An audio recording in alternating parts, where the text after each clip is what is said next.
जय हिंद साथियों, आप लोग कैसे हैं? उम्मीद करता हूं कि आप लोग बहुत ही बढ़िया होंगे। ठीक है, तो आज की इस वीडियो में हम लोग क्लास 10th का हिंदी की मॉडल सेट हम लोग 5 को कंप्लीट करने वाले हैं। ठीक है, टोटल 5 मॉडल सेट हैं। पांचों के पांचों मॉडल सेट हम आपको कंप्लीट कर दिए हैं। ठीक है, तो ये पांचवा मॉडल सेट है जिसमें से हम आपको 100 ऑब्जेक्टिव को आपको हम कंप्लीट याद करवाएंगे। जिसमें से आपको एग्जाम में 50 ऑब्जेक्टिव को बना कर आना है। 50 ऑब्जेक्टिव को आपको होम मार्कशीट पर रंग कर आना है। ओके, चलिए तो स्टार्ट करते हैं। ज़्यादा विलम्ब ना करेंगे, तब तक के लिए आपका काम रहता है कि एक बार वीडियो को जरूर शेयर कर देंगे। चैनल को अगर सब्सक्राइब नहीं किए हैं तो सब्सक्राइब भी कर लेंगे। ओके, अब वीडियो को लाइक आप लोग को करने का बनता ही बनता है, आप लोग जरूर लाइक कर दिया करें। चलिए तो स्टार्ट करते हैं। देखिएगा, आपको खंड आ में सेक्शन ए में वस्तुनिष्ठ प्रश्न दिया रहेगा। पहला नंबर है कि आगे का जन्म कब हुआ था, यानी आगे का जन्म कब हुआ था, इसका आंसर बताइएगा। सच्चिदानंद हीरानंद बादशाह आगे का जो जन्म है कब हुआ था, तो इनका जन्म हुआ था 1911 ईस्वी में। राइट आंसर भी हो जाएगा। दो में कह रहा है कि दिनकर की किस कृति के लिए ज्ञानपीठ पुरस्कार मिला था, बताइएगा। दिनकर की किस कृति के लिए इन्हें ज्ञानपीठ पुरस्कार मिला था, तो उर्वशी के लिए इन्हें ज्ञानपीठ पुरस्कार मिला था। तीन में कह रहा है नौबत खाने में इबादत साहित्य की कौन सी विधा है, तो एक प्रकार की ये व्यक्ति चित्र है। राइट आंसर आपका सी हो जाएगा। क्वेश्चन नंबर देखिएगा 4 नंबर में कह रहा है कि प्रेम घन अपना आदर्श किसे मानते थे। प्रेम घन जो है अपना आदर्श किसे मानते हैं, तो भारतेंद्र हरिश्चंद्र को मानते थे। 5 नंबर में कह रहा है कि भारत माँ के श्रेष्ठ मुख की तुलना कवि ने किससे की है, बताइएगा।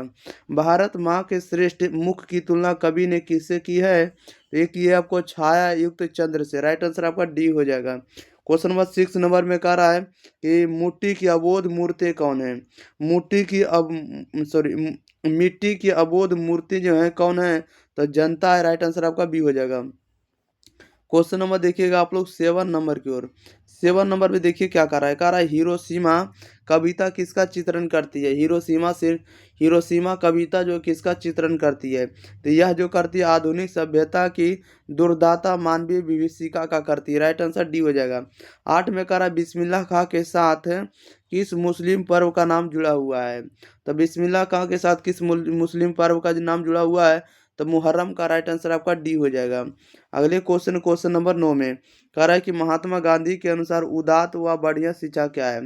महात्मा गांधी के अनुसार उदात्त और बढ़िया शिक्षा क्या, तो अहिंसक प्रतिरोध है। राइट आंसर सी हो जाएगा। क्वेश्चन नंबर 10 में कह रहा है कि वाणी कब विष के समान हो जाती है। वाणी कब विष के समान हो जाती है, तो राम नाम के बिना। राइट आंसर ए हो जाएगा। 11 में कह रहा रसखान की रचना काल के समय किसका राज्य काल था, बताइएगा। रसखान के रचना काल के समय किसका राज्य काल था, तो राइट आंसर सी हो जाएगा, जहांगीर का राज्य काल था। क्वेश्चन नंबर 12 नंबर में कह रहा है कि कवि ने पर्जन्य किससे कहा है, बताइएगा। कवि ने पर्जन्य किससे कहा है, तो बादल को। राइट आंसर सी हो जाएगा। 13 में कह रहा है साहित्य की परंपरा का पूर्ण ज्ञान किस किस व्यवस्था में संभव है। साहित्य की परंपरा का ज्ञान जो है किस व्यवस्था में संभव है। राइट आंसर आपका क्या हो जाएगा, तो राइट आंसर आपका सी हो जाएगा, समाजवादी व्यवस्था में संभव है। अगले क्वेश्चन नंबर 14 नंबर की ओर। 14 नंबर में कह रहा है कि पंडित बिरजू महाराज का जन्म कब हुआ था। पंडित बिरजू महाराज का जन्म कब हुआ, 4 फरवरी 1938 को।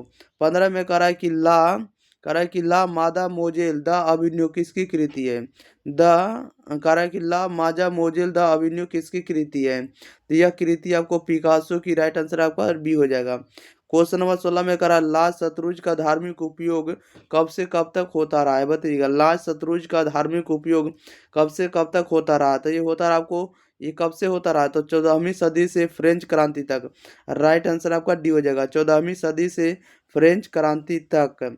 क्वेश्चन नंबर 17 नंबर में कह रहा है कि मछली कहानी में किस वर्ग का चित्रण है, तो एक प्रकार का निम्न मध्य वर्गीय परिवार का। राइट आंसर सी हो जाएगा।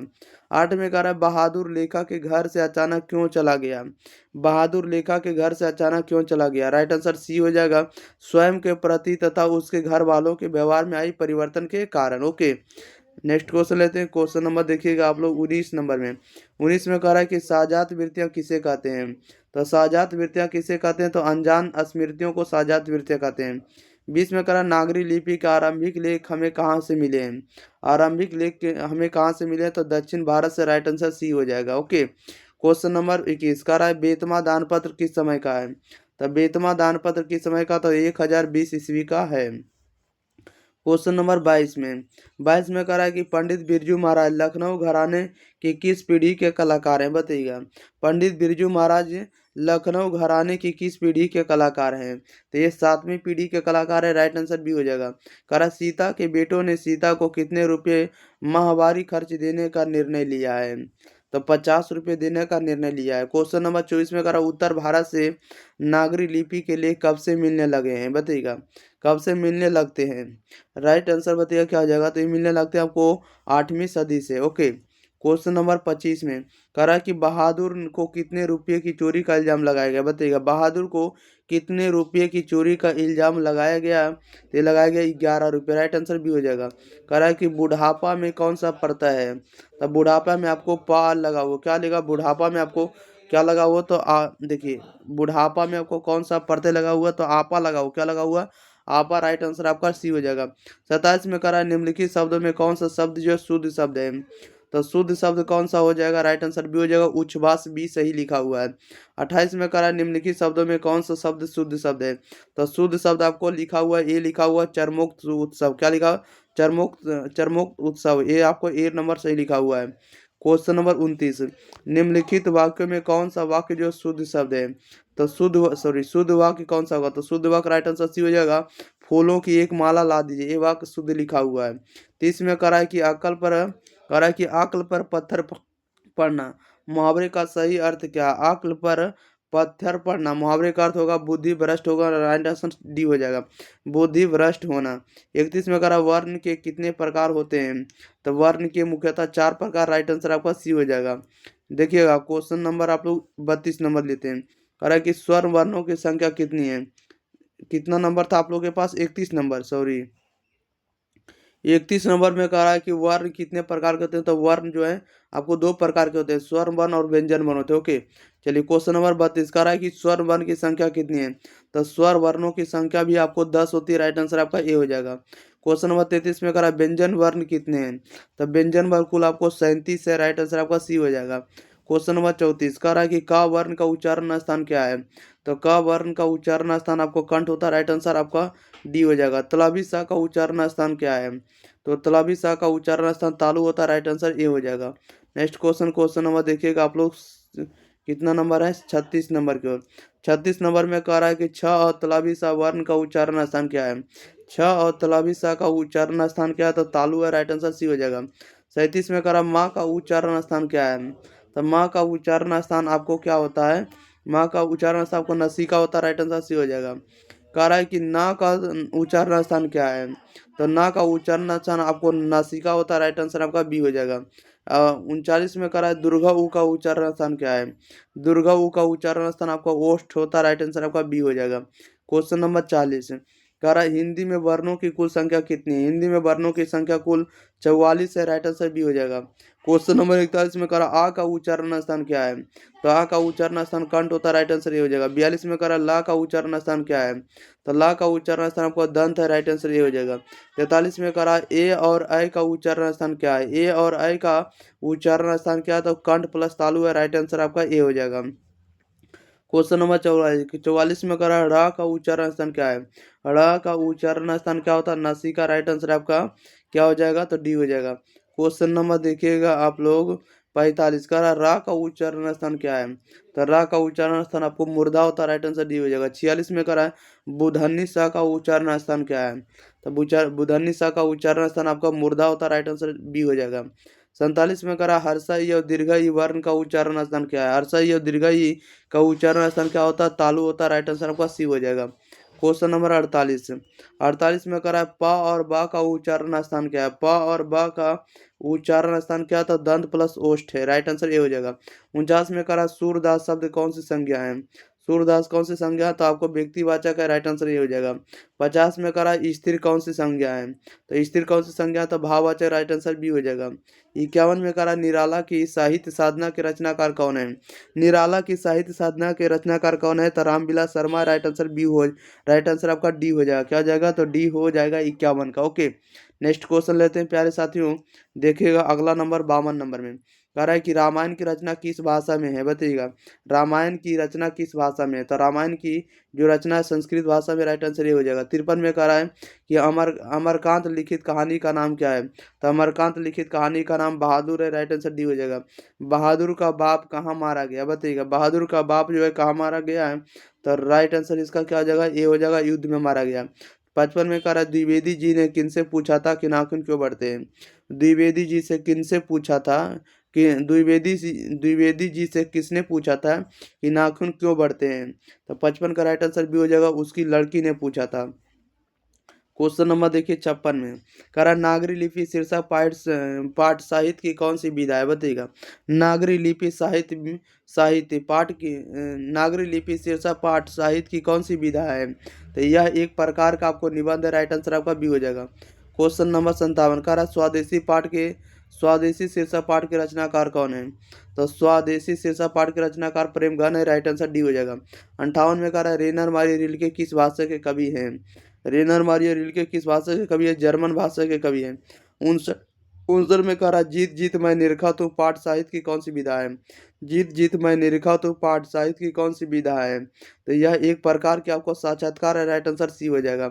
क्वेश्चन नंबर 60 का शंभू महाराज बिरजू महाराज के कौन थे, शंभू महाराज बिरजू महाराज के कौन थे, तो राइट आंसर इसका क्या हो जाएगा, तो ये चाचा थे, राइट आंसर सी हो जाएगा। बिरजू महाराज के शंभू महाराज कौन लगते थे, तो चाचा। क्वेश्चन नंबर 61 में करा लौट कर आऊंगा फिर पाठ की कौन सी विधा है, तो यह एक प्रकार की कविता, राइट आंसर ये हो जाएगा। 62 में करा है कि विशेषण के कितने भेद हैं, तो विशेषण के टोटल 4 भेद है, राइट आंसर डी हो जाएगा। विशेषण के भेद कितने हैं, तो 4 है। कुंवर नारायण रचित पाठ क्या है, तो कुंवर नारायण क्या लिखे हैं, बताइएगा। तो कुंवर नारायण आप लोग इसका आंसर बताइएगा, तो कुंवर नारायण जो है एक वृक्ष की हत्या इनके पाठ के रचित राइटर है, ओके। क्वेश्चन नंबर 64 में कह रहा है कि या लटुकिटी क्या कह रहा है, या लकुटी अरु कमरिया पर राज तिहु पर पूर की ताजी डारो, इस पंक्ति का रचनाकार कौन है, इस पंक्ति का रचनाकार आपको रसखान जी है, राइट आंसर आपका सी हो जाएगा। नेक्स्ट क्वेश्चन ले लेते हैं। क्वेश्चन नंबर देखिएगा आप लोग 65 नंबर की ओर। चलिए 65 नंबर में कह रहा है कि बुद्धिज्म और कम्युनिज्म के लेखक कौन है, बताइएगा। बुद्धिज्म और कम्युनिज्म के लेखक कौन है, तो बाबा साहेब भीमराव अम्बेडकर है, राइट आंसर सी हो जाएगा। 66 में कह रहा है संख्यावाचक विशेषण है, संख्यावाचक विशेषण क्या है, तो 4 है, राइट आंसर ये हो जाएगा। 66 में कह रहा नाना काना साहब का संबंध है, नाना काना साहब का संबंध है, तो गुरु नानक से, राइट आंसर ये हो जाएगा। अगले नंबर क्वेश्चन नंबर 68 में कह रहा है कि नाखून हमारी डैश के अवशेष है, नाखून हमारी डैश किसके अवशेष है, तो पशुता के अवशेष है, राइट आंसर सी हो जाएगा। 69 में कह रहा आरंभिक हिंदी का साहित्य की मिलने लग जाता है, आरंभिक हिंदी का साहित्य मिलने लग जाता है, तो ये मिलने लग जाता है 8वीं 9वीं सदी से, राइट आंसर बी हो जाएगा। 70 में कह रहा अमरकांत के जन्म डैश में ईस्वी में हुआ था, अमरकांत का जो जन्म हुआ कब कब हुआ था, इनका जन्म हुआ था 1925 ईस्वी में, राइट आंसर बी हो जाएगा। अगले क्वेश्चन नंबर 71 का रहा भाववाचक संज्ञा का उदाहरण है, भाववाचक संज्ञा का उदाहरण कौन है, तब बचपन, राइट आंसर सी हो जाएगा। 72 में कह रहा किशोर से मार खाने के बाद बहादुर क्या हो गए, तो किशोर से मार खाने के बाद बहादुर चुपचाप कोने में खड़ा हो जाता है, राइट आंसर सी हो जाएगा। 73 में कह रहा रूसी जाति की अस्मिता को सुदृढ़ करने वाले साहित्यकार कौन है, बताइएगा। कह रहा रूसी जाति की अस्मिता को सुदृढ़ करने वाले साहित्यकार कौन है, तो राइट आंसर ये हो जाएगा, लियो टॉल्स्टॉय है। कौन है, लियो टॉल्स्टॉय। क्वेश्चन नंबर 74 कह रहा है कि कथक नृत्य के पर्याय माने जाते हैं, कथक नृत्य के कौन पर्याय माने जाते हैं, तो पंडित बिरजू महाराज, राइट आंसर ये हो जाएगा। 75 में कह रहा भाववाचक संज्ञा का उदाहरण नहीं है, भाववाचक संज्ञा का उदाहरण नहीं है, तो दूध, राइट आंसर भी हो जाएगा, ओके। ये आपको देखिए, ये आपको क्या है, तो ये द्रव्यवाचक संज्ञा, ओके।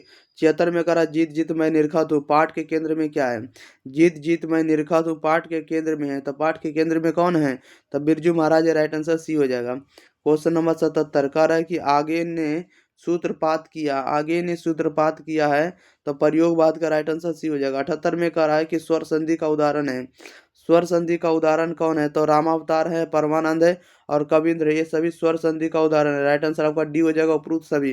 79 में कह रहा मदन है, तब मदन क्या, तो मदन जो आपको किरानी का बेटा है, किसका, किरानी का बेटा है, यानी गिरधर लाल का बेटा है।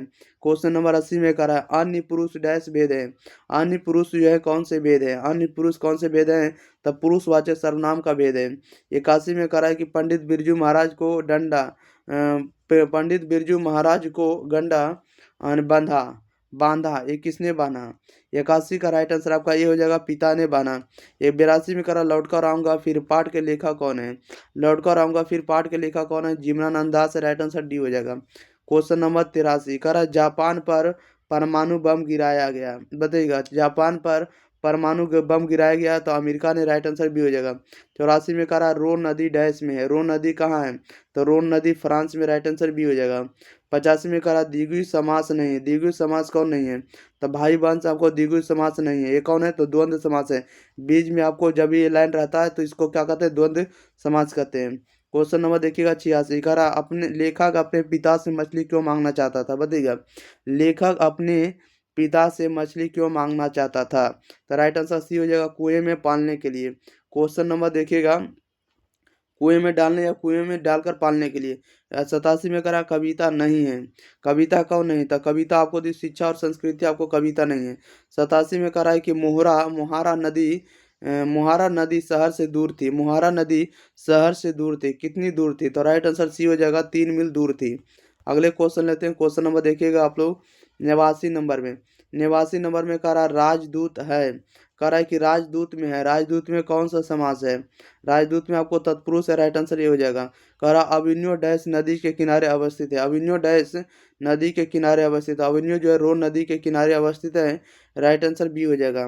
91 में कह रहा गिरधर लाल है, तो गिरधर लाल क्या? तो मदन का पिता है, राइट आंसर सी हो जाएगा। क्वेश्चन नंबर 92 कह रहा है कि संतू डैश के मारे काँप रहा था, संतू डैश के मारे काँप रहा था, तो संतू काँप रहा था ठंड के मारे काँप रहा था।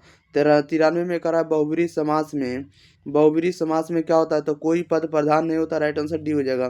94 में कह रहा है कि मैक्समुलर के अनुसार सर्विद संपदा और प्राकृतिक सौंदर्य से परिपूर्ण देश है। मैक्समुलर के अनुसार सर्विद संपदा और प्राकृतिक सौंदर्य से परिपूर्ण देश कौन है? भारत है, राइट आंसर डी हो जाएगा। 95 में कह रहा है कि कामरुद्दीन का जन्म में डैश में हुआ था, बताइएगा कामरुद्दीन का जो जन्म है डैश में हुआ था, कहाँ हुआ था कामरुद्दीन का जन्म? तो इनका जन्म हुआ था बिहार में, राइट आंसर बी हो जाएगा। 96 में कह रहा व्यंजन व्यंजन संधि का उदाहरण नहीं है, व्यंजन संधि का उदाहरण नहीं है तो पुनर्जन्म, राइट आंसर ए हो जाएगा। 97 में कह रहा बिस्मिल्लाह खां के परदादा उस्ताद सल्लार हुसैन डैश के निवासी थे, बिस्मिल्लाह खां के परदादा उस्ताद सल्लार हुसैन खां के डैश निवासी थे, ये किनके निवासी थे? ये निवासी थे डुमराव के, राइट आंसर ये हो जाएगा। क्वेश्चन नंबर 98 कह रहा है मछली कहानी के लेखक है, मछली की कहानी के लेखक कौन है? तो Vinod Kumar Shukla, right answer D हो जाएगा। मछली कहानी के लेखक कौन है? तो विनोद कुमार शुक्ल जी हैं। 99 में कह रहा धर्मात्मा शब्द का संधि विच्छेद होगा, धर्मात्मा का संधि विच्छेद को होगा धर्म जुड़ आत्मा को, क्या होगा? धर्म जुड़ आत्मा, राइट आंसर डी हो जाएगा। 100 में कह रहा जन्म से ही पागल थी, तो जन्म से ही पागल कौन थी? तो मंगू, राइट आंसर आपका सी हो जाएगा। चलिए तो इस वीडियो में आपको 100 ऑब्जेक्टिव कंप्लीट कर दिए, तो आपका काम रहता है तो वीडियो को शेयर जरूर करिएगा, और चैनल को अगर आप लोग सब्सक्राइब नहीं किए प्यारे साथियों तो आप लोग चैनल को जरूर सब्सक्राइब कर लीजिएगा, ओके। अब वीडियो को आप लोग लाइक जरूर कर दिया करें। तो चलिए इतना काम आप लोग करिएगा, तब तक के लिए हम लोग मिलते हैं अगले वीडियो साथ, तब तक thank you for watching this video, धन्यवाद।